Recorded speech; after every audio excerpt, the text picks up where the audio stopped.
Every competitive game has their demonic meta characters, and Guilty Gear is no exception. No matter what, you have to run into challenging matchups in a competitive format. But there are two characters that people are especially freaked out by in Guilty Gear Strive right now: Nagoriyuki and Goldlewis Dickinson. And why am I concerned with them this time? Because I plan on traveling to Winter Edition Montreal Air Dashers, funny enough called WeMad for short, and there was no way for me to close my first Strive win in Canada without beating these two characters. Like with any offline event, I tried to prepare in advance the best I could. This tournament was honestly nowhere near as big as my previous outing, Frosty Faustings. Frosty Faustings was the last event of the ARC World Tour, and that tournament had more than 700 entrants, attracting a ton of international talent. So this tournament was actually unique in that there were strong players, no doubt, but it was harder to find out information about the players because many of them were not super well known outside of Canada.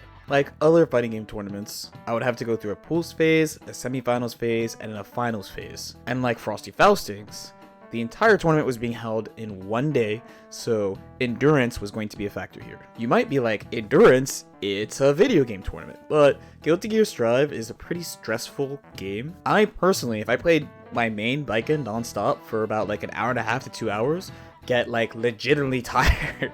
I know it sounds weird, but I just get drained from how many situations I put myself in because she has to make a lot of choices to win the game. Building out the bracket, my match to make it out of the initial pools phase would likely be a Goldlewis Asuka player named Perkins. This was a massive red flag to me. Goldlewis and Asuka are both powerful characters with very polarizing playstyles. So Goldlewis is a big body bruiser type character that uses one of the game's unique offensive mechanics, Guard Crush, better than almost every character in the game. He has a ton of HP, he does a lot of damage, he has great mix-ups and comeback potential, and he does a lot of damage. Did I mention he does a lot of damage yet? Also, secretly, he's two characters in one, but I'll come back to that point later. Now, Asuka is the last DLC character of Season 2.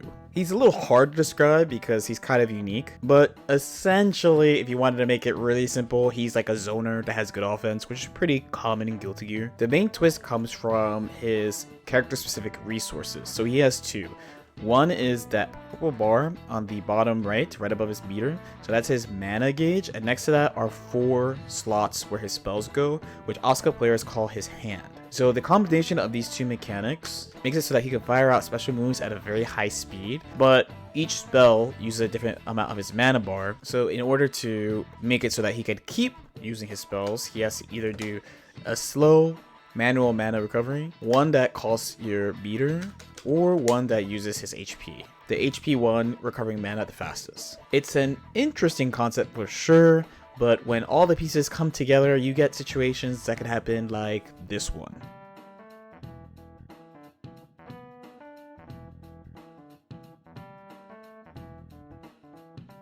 Asuka is uniquely worrisome for me because I believe him to be one of Biken's like Doom matchups. So not like bad, I'm not talking about disadvantage, like Doom. For lack of a better word, I am more scared of a random Asuka player than I am of a high-level Ino player, for example, or Soul player. It is that bad. If I get through that, then I move on to a semi-final phase. Since the tournament is smaller in Frosty Faustings, this is a top 16 phase. The previous tournament I made a video about Frosty Faustings, there were multiple semifinals phases, so a top 196, top 48, where this tournament just had one, a final 16. I would likely go up against a Happy Chaos player named Kami99. Happy Chaos is a long-time high-performing character in Guilty Gear Strive thanks to his tracking projectiles that aren't projectiles, consistent combos, and offense. Luckily enough, he received another round of nerfs in December, making him a little less scary for Biken.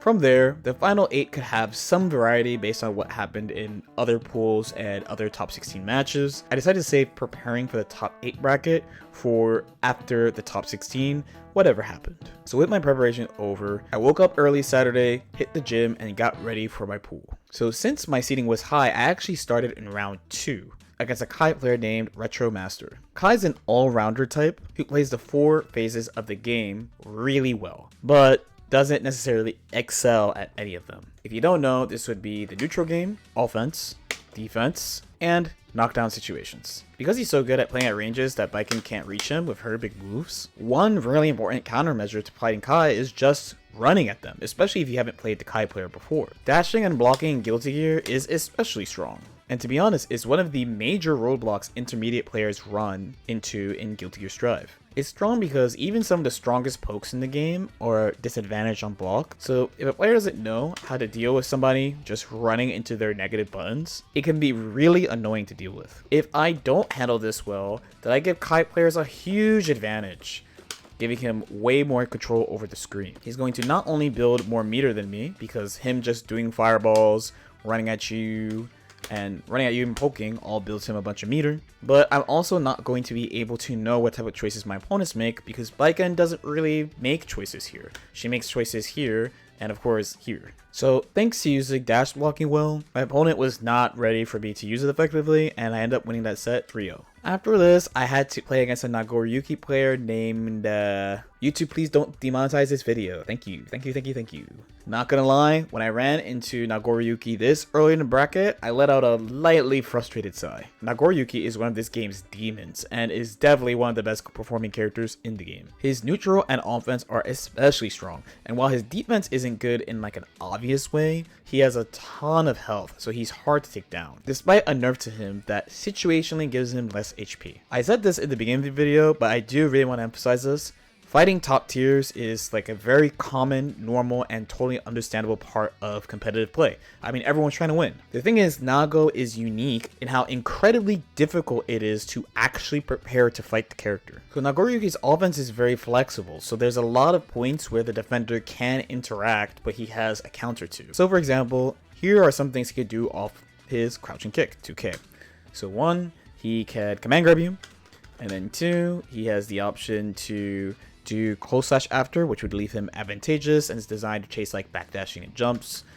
And then 3, he can do 2K2D as a frame trap, and 4, he can use 2K6H also as a frame trap that is -2 and puts him in a much better spacing. Of course you'd be like, oh, there's only one thing you really have to worry about, which is the grab. But the problem is, if he does grab you, it's a game-winning situation for him because it buffs his resource. The resource being the little gauge you see above his meter, which is the blood meter, which lets him use special moves. So if he uses too many, he will enter what is called blood rage, which is explosion happens and he takes way more damage while also having his HP drain. But if he survives, he gets to use the resource again from the beginning. Using too many of his special moves is what causes this to activate. So here I used far too many. He activates. This is basically, you can almost call it a lose condition if you don't use it properly. However, before this bar fills up, he can grab you first.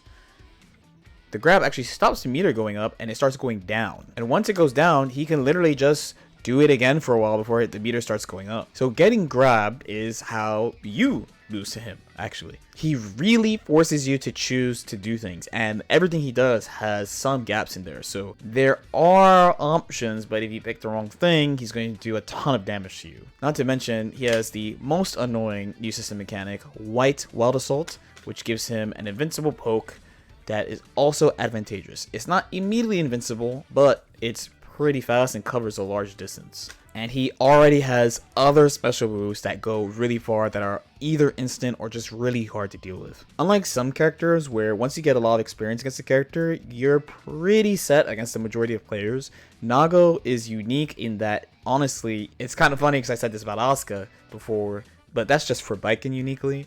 Nago is one that's really hard to prepare for. You're really playing the player. And since the damage is so high, you don't get a lot of chances in tournament. So me, being kind of a little gremlin, I have tried many counterpicks against this character, especially on patches where he's stronger. He kind of goes up and down between like the best character and like a top 10 character, depending on the patch. So after Frosty Faustings, I was experimenting with a unique counterpick that hasn't really been seen for a long time against this character. A character that most competitive players will tell you is a waste of time to actually play. Testament. So I actually really enjoy Testament in Guilty Gear Strive. Testament is a mid-range zoner who, once you do their core projectile, a little succubus icon is set on the screen, which changes the property of this crow move. Normally, the crow just goes in a straight line, unless you use it first, and then you can make it go lower, but this requires using the move first. So use the crow once, it goes to the top of the screen. If you do it again, it'll go horizontally like a Hadouken. By using the skull projectiles, you can make the crow go to where that is. And there's a bunch of angles where you can fire the crow with, depending on where the succubus is. Now, if the opponent blocks the crow, they get put into something called stain state. When you connect with a button, an explosion will happen. You have a ton of frame advantage. In the case that you hit them, you actually get combos in spots where you normally wouldn't. So, for example, this is dust. You're pretty familiar with this, but if the opponent is in stain state, you will be able to get a combo. And I have the opponent set to guard the first hit only to show that in the case that they block this dust, you actually get an airtight string. So you get quite a bit more advantage than normal. Another nice thing about Stain State is that you get combos of things you wouldn't normally get. Where the normal forward slash, for example, you'd have to use either one of the new mechanics, Wild Assault, which costs half your burst, or you'd have to use Meter. So being able to use Stain State combined with Testament's really big normals makes this situation pretty scary. So Testament has a couple of things that uniquely make them pretty good for fighting into Nago. One example is actually about Wild Assault. So Testament's backdash is faster than a typical character's backdash, so a normal character like Sol or Kai, their backdash is getting hit here. And of course, blocking is way better than getting hit. Testament also fares uniquely well when Nagoriyuki uses a lot of his resource. So this type of situation is pretty common against Nago, and some characters even struggle against this because he gets improved normal. So for example, his 5H is significantly bigger. This is a look at his normal 5H. But since Nago can't use his other special moves unless he wants to go into the previous Blood Rage we mentioned, that I can actually keep a comfortable range and use my projectiles to fight the character and lock him down at my own pace. Now, the only problem with the pick was that I just picked up Testament again. So I played a lot of Testament when the character came out, and in Season 2, again, I think the character's fun. But in Season 3.0, they changed my main Baiken a lot, and I spent a ton of time trying to rebuild the character and see how she fit in this new system. During that time, I basically played no character except for Baiken for months. So I wasn't really familiar with Testament's new tactics. Another way you can put it is that even though I had a lot of time on Testament total, I didn't have a lot of time on Testament on this current patch. Despite that, I figured what time would be better than a regional to try out the counterpick, because all of my time on Testament on this patch has been exclusively playing against Nago. I will say thankfully the plan worked. The strategy involved basically trying to play the game normally until Nagoriyuki got to this amount of resource, and then using the air dash back S fireball or held S fireball that travels slow and goes full screen, and then dashing and see what Nagoriyuki does. The main thing is to just not engage unless I have a really, really big advantage. So I would either shoot the crow or do it again.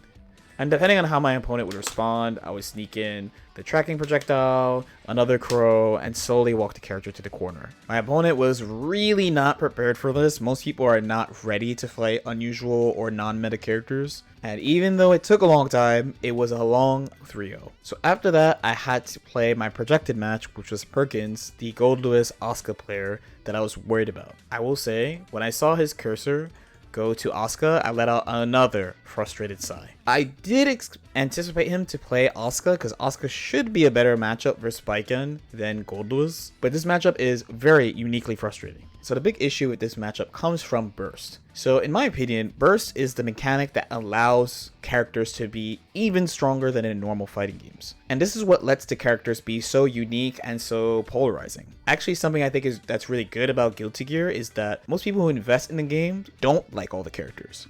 And that's fine because different people like different things. I don't really like characters like Faust or Happy Chaos, but some people enjoy that. Some people like really standard characters like Sol or Kai, and for some other people, that's too basic for them.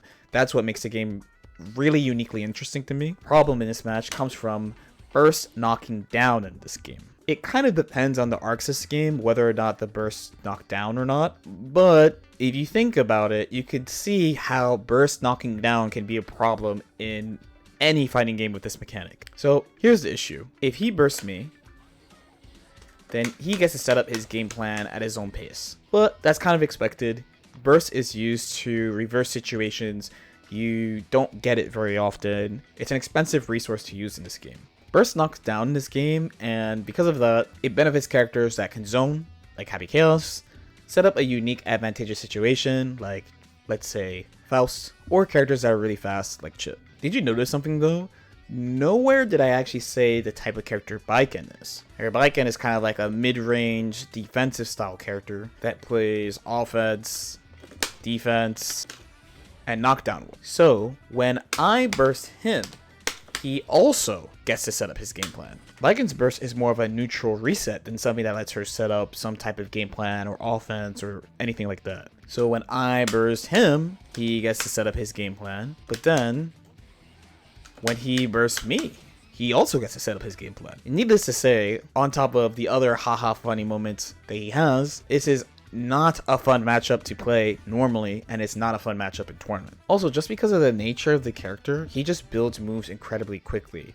Not only is he controlling a lot of the screen, but with sequences like this, where he's doing a lot of special moves, he just builds meter way faster than other characters. You can argue that it's necessary, one, because he's spending a lot of mana and he has to use a different resource to get his mana back, but essentially he's doing spell, special cancel into draw, special cancel into spell again, or draw again, or mana. So each one of these special moves gives him a little bit of meter. This adds up really quickly when he's chucking a bunch of cubes at you. So this means every choice I make is critical, because when I don't make the right choice or do something passive, then I become a spectator. Also, when I hit him, I become a spectator, and this also happens when he hits me. So I don't have a lot of points of interaction of actually fighting him on an even playing field. However, instead of complaining on social media, I decided to look for a solution, and the answer was my old main, Milia. Milia's pretty fast, so this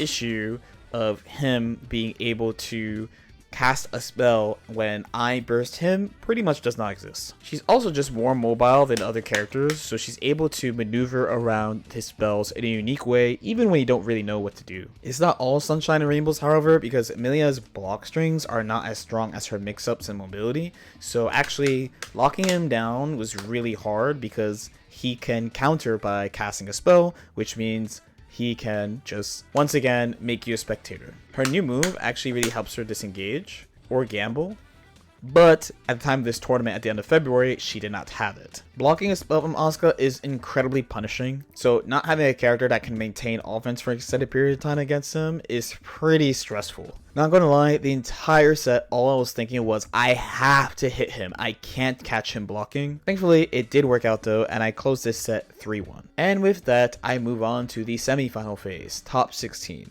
Because it's top 16, I only have to win one set to move on to the top 8 finals. And this one was another projected match, Kami99's Happy Chaos. Having watched some footage of him playing Happy Chaos against another not so mobile character, the main thing I had in mind was that if he got the opportunity, he would try to disengage with me as much as possible, which is favorable for Happy Chaos. Between moves like Curse Toss, where he literally jumps backwards while he does it, and just his above average backdash, he has a lot of tools to do this effectively. So normally the main difficulty of Baiken versus Happy Chaos, outside of the obvious things like zoning and stuff, is that you actually don't know what type of choices the player is going to make, which sounds obvious, but Happy Chaos doesn't make choices the way typical characters do.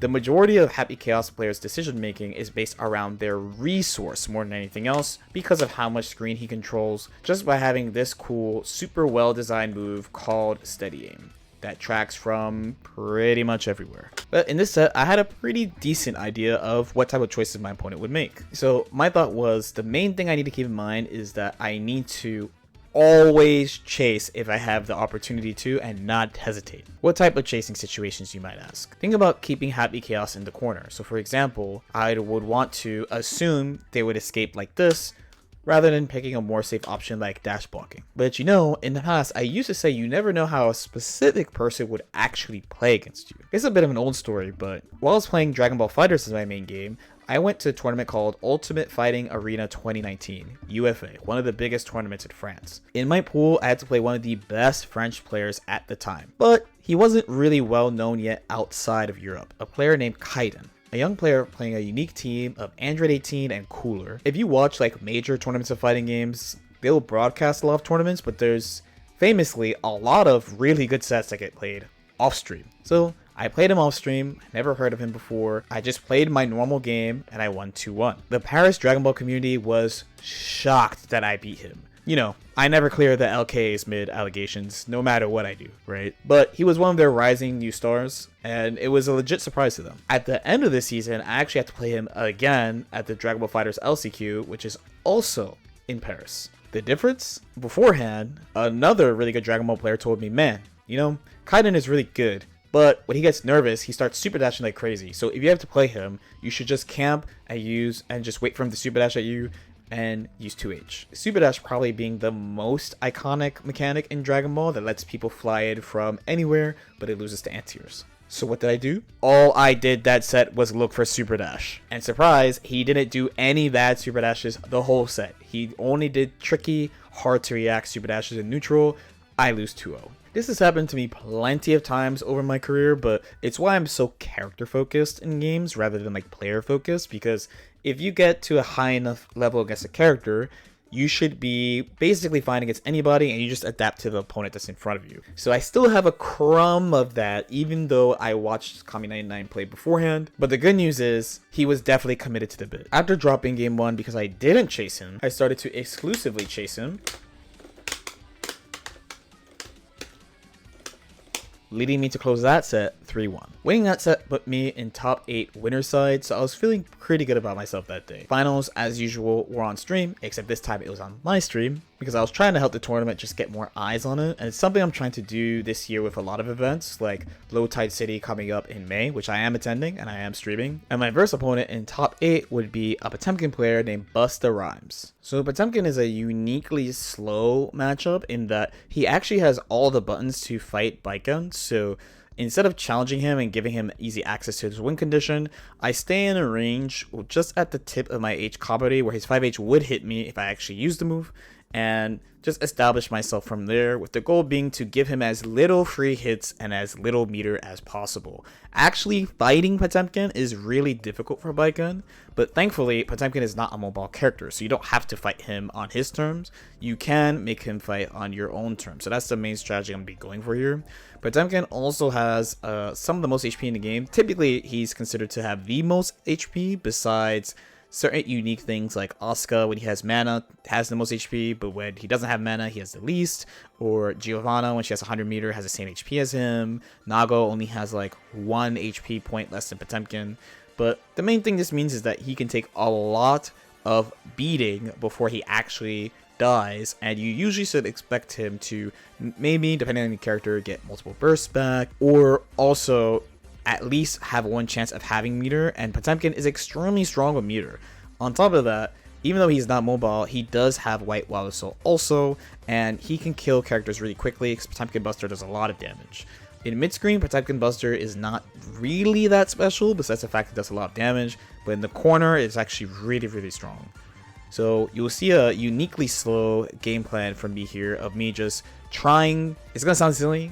My whole goal is to not get hit, which of course is the goal of any matchup, you might say, but there's some matchups in this game that you actually don't care about getting hit that much. On top of that too, in the corner is basically where Potemkin's at his best. One of his best moves is Guard Impact, and the main thing is that it's kind of slow, so you can actually react to it with Baiken with a reaction parry or trying to just slip out of the way or something. So it's actually pretty hard for Potemkin to get a meaningful advantage if you really prepare for the character. So my matchup strategy against Potemkin, that's very slow, which gives me a lot of time to see what he does, combined with unique offense, helps me win this set 3-0. The thing is though, the top 8 did not go as planned, and actually there was a pretty big upset in top 16. Last year I also went to Remad, and I lost to a player named Test Your Luck, who plays Nagoriyuki. We talked about this character earlier in the video. So he actually lost to a Goldlewis player in the top 16 phase, meaning that I would be playing against a Goldlewis in winners finals instead of Nagoriyuki, which the bracket predicted. Remember when I told you that Goldlewis is secretly 2 characters? This set is actually where I unlocked this knowledge. So Baiken does have actually a lot of character specific counterplay to Goldlewis, a lot about like camping at a specific range and reacting to things with parry. But the thing is, she takes actually quite a lot of focus to play a lot of these matchups well, where Goldlewis has a bunch of tools that he kind of just like do. 3 of the most important being his jump D, which is incredibly hard to react to and incredibly hard to actually anti-air unless you end up preempting or you have some type of character specific thing. His drone move, which controls a lot of space, and while it is based on level, he builds the resource really quickly and he builds it passively, so the Goldlewis player basically doesn't have to think about planning to build a resource, just about when to use it. And since he's a big body, of course he has the invincible poke that hits really far, that's also plus. At the end of the 3.0 patch, I went to Brazil for a tournament called Battle Coliseum, and the best Brazilian player is a player named Rang13, and both in exhibition and tournament, there's no other way to say it, he beat my ass. I lost really badly. But in casual play, we actually went back and forth. And at the time, I was like, I just wasn't 100%. He was playing really well. And he did play really well. But after playing this set, I started thinking, hey, I have a lot of practice against Goldlewis Dickinson. I know a lot about the character. I have a lot of counterplay about this character.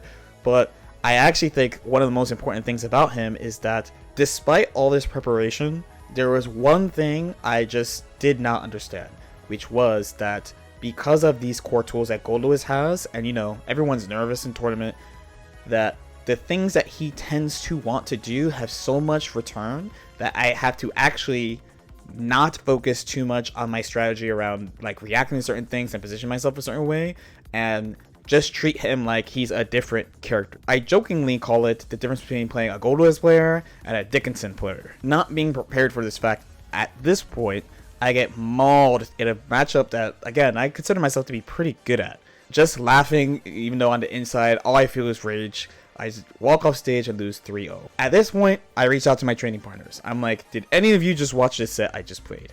Both of them said yes. And we spent a little time preparing for what would happen if I had to play Dandy Male again. Because this puts me in losers finals against multi-time Montreal tournament champion, Test Your Luck, who is on Nagoriyuki. So if you recall, it's another Nagoriyuki playing against the White Waddle Slump mechanic again, plus all that good offense. I did have some time to calm down after the loss, but I am very puzzled and stressed here because I don't know what to do.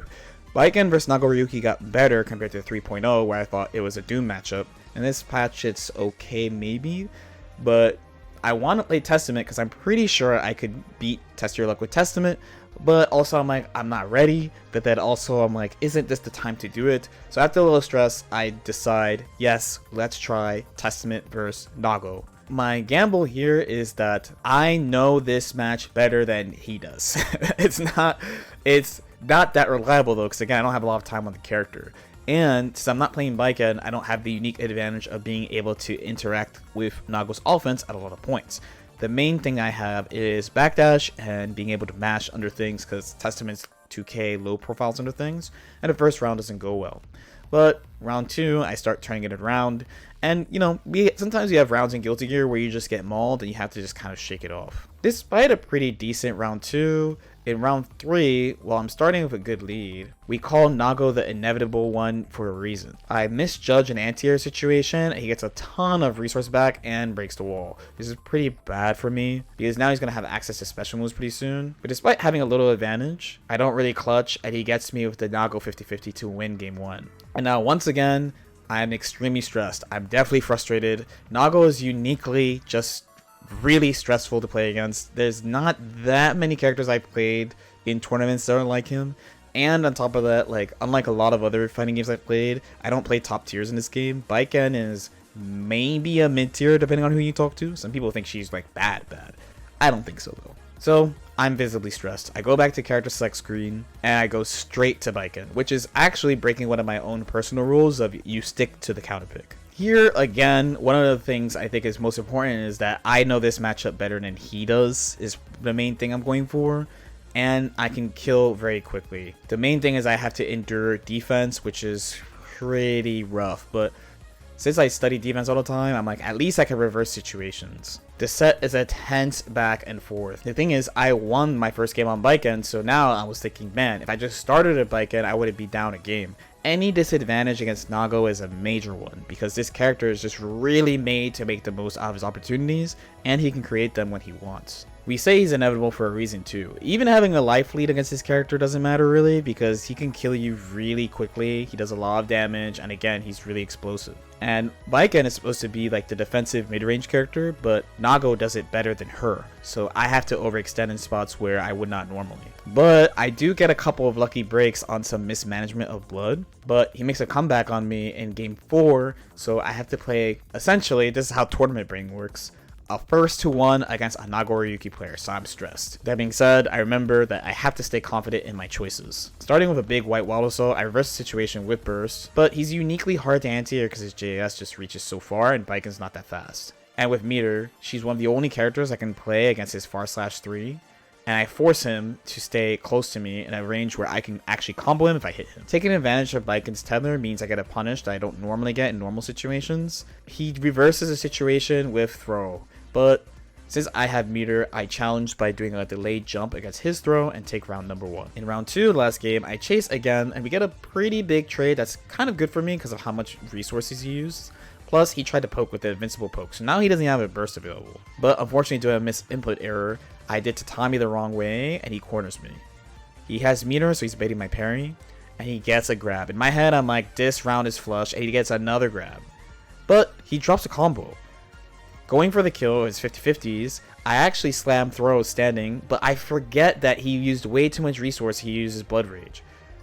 But since I think he's mashing throw at the end, I get a delayed jump, and thanks to him draining life, I somehow close that round to win the game. I definitely got a couple lucky breaks that game, and on top of that, I am really stressed because I have to play another White Watersoul character, again, the person who beat me in Winners, Dandy Male playing Goldlewis. But this time, since I talked to training partners and during the break after Winners Finals, because they played a couple of sets after that, I watched the set too. He was uniquely scary in that I just could not find footage of him playing. But now I have footage of him playing me. So I was much more ready for this second set. And with eliminating Test Your Luck, I was basically thinking, as long as I don't fumble, I should be able to win. I eliminated the scariest player in my opinion there. So just play the game. You know what this player likes to do now. Run your game. So my main counterplay here is going to be just around playing around JD more in some of his unique situations and making sure that I get my good situations as much as possible. Mainly in that Goldlewis Dixon's not that great against tether offense because he can't get away from you and he takes a long time to recover, and Baiken can actually match his damage with combos. All my best performances against this character in games is generally from rounds where I tether him, build a bunch of meter really quickly, and then kill him as fast as possible. If I try to trade hits with Goldlewis, that's a losing battle because he can kill you in like 2 hits. But if I tether first, then we're kind of playing on an even playing field. With this in mind, I set up a situation where my 3-0, right, I lose 3-0 to him originally, turns into me beating him 3-0 in the first set of Grand Finals. Now we have a real match. So we go into set number 2. I don't plan to change my strategy at all because it was pretty effective.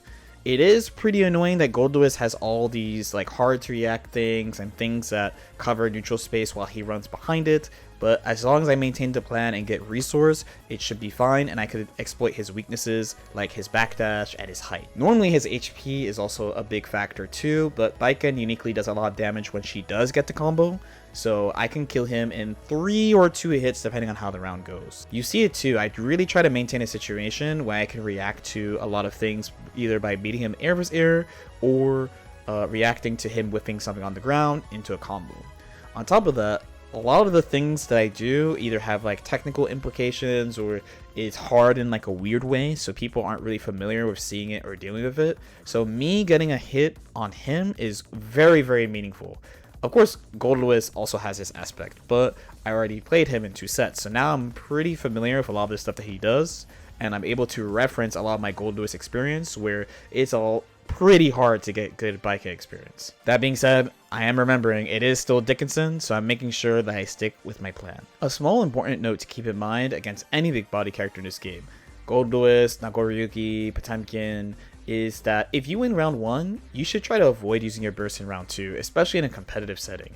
Mostly because the character just kills you too quickly, so there are times where I do metafy with people and they're like, I need help against Goldlewis or Nago, and they'll win round 1, and then in round 2, they will burst because they're trying to win, and then round 3 they'll have no burst, they get hit immediately, and then they just die in 2 hits. You'll see, even though I had plenty of opportunity to burst this round, I just kinda held it because I really want it for the last round so that the burst dynamic is even again like round 1. There are times, of course, where it might be valid to burst in round 2 against a big body, but if you do choose to do so, then you acknowledge that you might go into round 3 with no burst, which is just like an absolute nightmare. Commentators who don't know this, by the way, are usually surprised when I don't burst against these characters in round 2, but that's really the main reason, and it's pretty common amongst high-level players of the game. With all that in mind, I hold the line, just making sure that I stay a distance where I could deal with his JD and Wild Assault, but protect myself and make sure that I can set up offense on my own terms. Using my unique mix-up style and offense and combos, always routing towards trying to break the wall at my own pace, I put him in a game-winning situation where I mix him up here and win the set 3-1, making me win the tournament. I'm more relieved than I am actually happy. It's funny that people reference like, oh, I popped off on Tiger Pup really hard and stuff, but like on this tournament, I was just like, man, what a cursed bracket of characters. Having to play against Nagoriyuki and Goldlewis over and over. Also Asuka, also Happy Chaos. Like, again, I did say at the beginning of the video, it is a competitive format, so you expect to play against strong top tier characters all the time, but it's this unique combination of characters I had to run into that I was like, this was truly a demonic bracket. But yeah, let me know what you guys think. As usual, if you have any questions or comments, definitely feel free to leave them in the comment section below. Like and subscribe if you guys feel like it, and I'll see y'all next time. Peace out.